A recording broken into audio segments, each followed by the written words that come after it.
and most recently ending a deal with the Gap and threatening to end his deal with Adidas. We sit down to have a conversation with Ye. I mean, it was supposed to be a 10-year deal with Adidas and Gap. Why did you want to terminate it?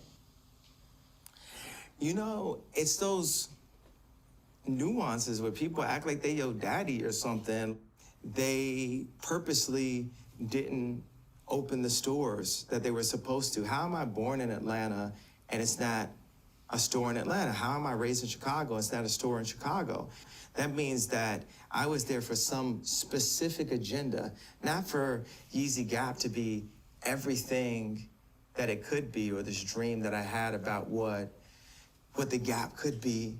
But it's time for me to make my own thing. You know, I have respect and love for the Fisher family, and that's their dad's thing. You know, they made something great. It inspired me. Now it's time for me to go and make something great that inspires the next me, if there ever will be.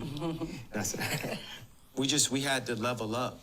We really had to level up and show them who's the new boss in town, that I'm the boss of me. I'm no longer just the man riding the top of the polo horse. I'm not just the mascot in the middle of games, getting the crowd hyped up saying, hey, wear this, do this. But, just learn, financial engineering, learn how to really run a company. I had this New Year's resolution that I was only going to talk to people who listen to me. Very, very powerful words from Kanye West. Okay, so if you guys don't know about the whole Gap debacle, I mean, he kind of broke it down in the video. And he's been like bashing Gap on social media for the past, I think, like about a week ago or so, something like that. But I just want to talk about how Kanye West exemplifies or showcasing the importance of ownership for every creative, every creator, and even Black people. He made a very good point. The Fisher family, who I'm assuming are the founders of Gap, it's their father who started Gap. Gap is not like some, multi-generational thing. It's, it seems like it's their father who started it, and he's passed it on to his kids. Kanye West has started something arguably even more impactful than Gap. And now he's talked about, even in this interview, how he wants to pass it on to his kids. But the most important takeaway for me is how he's restructuring himself. Look, at the end of the day, when it comes to distribution, specifically in clothing, it's easier to partner with a bigger company who already has the infrastructure. It's easier, it's cheaper. But ultimately, in the long run, you lose out a lot financially. He explained it very well. As an influencer, as a celebrity, he's a mascot that they pay off, and they use his name to generate even more income. I think it's very interesting to see that even at this stage of Kanye West's, super stardom at this stage, that he's still doing these deals, and he's kind of learning that you don't need these deals anymore. And even at the height of it, he's still finding new ways to own his own thing. Don't get it twisted. It's always easier to work with someone who has already built the infrastructure, because building that infrastructure is very difficult. But it shows that it's kind of like the saying or the mentality that you discover new things every day, or you discover new parts of yourself every day. It's like he's discovering new ways to be independent, even as Kanye West, the billionaire. And it's like, it's so great, because it tells us that even when seemingly you've made it to the very top, there's still areas that you can improve.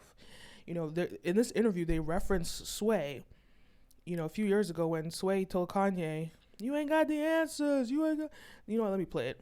Let me play it for you, so you guys see what I'm talking about. Run a company. I had this New Year's resolution that I was only going to talk to people who listen to me. The Gap provided a statement to ABC News saying, in part, we are confident we have been in compliance with the terms of our agreement since the outset, and we will continue to work amicably to unwind it. Above all, we wish Ye well. Ye remains in a legal battle with Adidas to receive ownership of his brand. The next step, he says, is to sell Yeezy directly to consumers, something he argued about with radio host Sway back in 2013. Why don't you empower yourself and don't need them and do it yourself? How, Sway? Take a few steps back to go. You ain't got the answers, man. You ain't got the answers. You ain't got the answers. You ain't got the answers, Sway. So Sway, almost 10 years ago, said, man, why don't you do it on your own? Was he right? You know what? I will go ahead and say Sway had the answer. So, to me, that's so funny because back then in 2013, Kanye was 100% dependent on the brands that he partnered with. I believe it was Adidas. I think he did one with Louis Vuitton, correct me if I'm wrong, but he was 100% dependent on them. They had to approve even his designs. They had to approve everything. I think what it looks like right now, and don't, like, correct me if I'm wrong, I think what it looks like right now with Adidas is that they more so have partnered with him for distribution. So that's how he sells his shoes. But this new model of going direct to consumer, yes, it's difficult because how are you going to master worldwide distribution? You know, a lot of people still don't buy things online. How are you going to do that and counter, piracy? I was in Asia. I do this Asia trip every year. I was in Asia over the summer. I was in Phuket at one point, and I went into just a regular street market, night market, and they had so many pairs of Adidas, Nikes, Yeezys, all pirated, right? Or all counterfeit. But we know that these big companies pay a lot of money and have a huge infrastructure to go after counterfeits. How is Ye gonna do that, or Yeezy gonna do that without the backing of this big company? And it goes back to the point I made before. Yes, it's more difficult to own 100% of everything, but it makes things easier. Well, sorry, let me correct that. It's more difficult to own 100% of everything. It's more difficult, but you make more money and you have more freedom and ownership when you own. But how big can you get? It's quite difficult. But it's like Kanye West, over the years, he first was 100% dependent on Adidas and all these other brands, needed them to empower him, to now where maybe he's only relying on them for small things, and he's building out his business even bigger. Why is he able to do this? Because he has the most important tool. I say this all the time: build your audience, build your audience, build your audience. He has the marketing down. He has a huge cult following audience. He has people that either come to him for his music, that's where it started, people that just come for his fashion and his designs, his creativity, and then now this new generation of younger people who are just more interested in all the attention that he gets, all the attention that he puts on his family and whatever. Even in this interview, of course they had a good segment when they were talking about his relationship with Kim Kardashian. So Kanye West is like a car crash. You have to watch him. This is the modern Kanye. He's done all the substance, all the work, and now he's 100% focused on marketing because he understands that when I get the marketing, when I get your attention with it, which is the currency of this current era that we're in, well, you're going to buy into me. You're going to buy into whatever I sell. And I think the most important thing for any influencer that's watching this to understand is the power of ownership and the power of not just owning the products that you sell, but down to owning your audience. Kanye West has mastered that, and it's so refreshing to see that he's found new ways to do this. And I think it's really interesting at the end of this video, if I could play it, he says he's going to be bigger than Apple. He says that he's going to be bigger than Apple, and he's going to pass on what Steve Jobs started, because it takes an innovator like him to really go to the next level.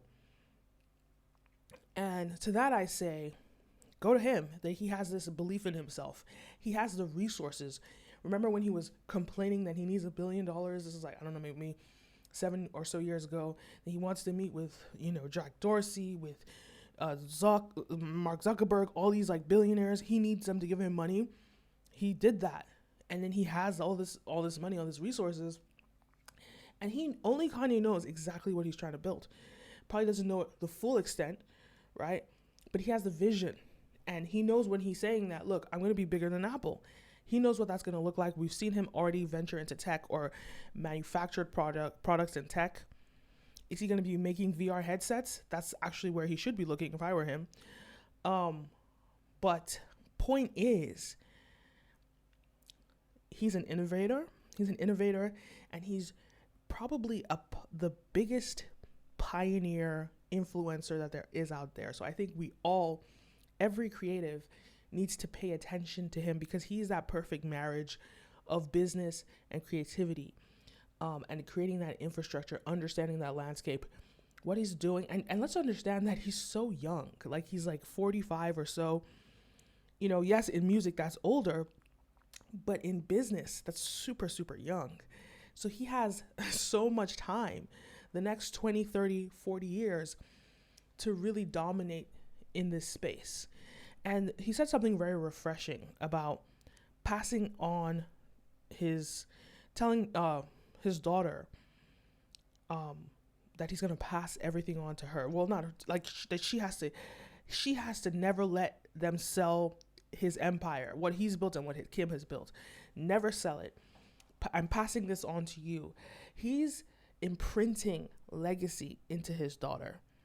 And I think it's quite interesting, because a lot of times you hear about men doing this with their sons, but he's chosen his first daughter to imprint these messages into.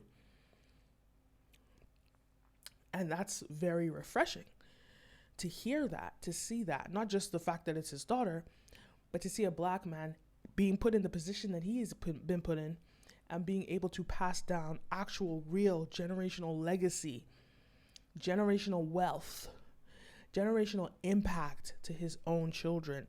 We don't see that in the black community, and it's very important that we see it happening. But anyway, those are my thoughts on Kanye West and the whole Gap situation. Very interesting stuff. Let me know your thoughts. Leave a comment down below. Don't forget to like, follow, subscribe, all the above. I'm back, guys. I'm back. New videos every Mondays, Wednesdays, and Thursdays. Sorry, Mondays, Wednesdays, and Fridays. Mondays, Wednesdays, and Fridays. Check me out here on Brad Video Pro. I'm going to be analyzing stuff. Obviously, you know I love to talk about Kanye West. He's a genius, and I'm glad to be back. So, guys, tune in, and I'll see you next time. A peace. End stream.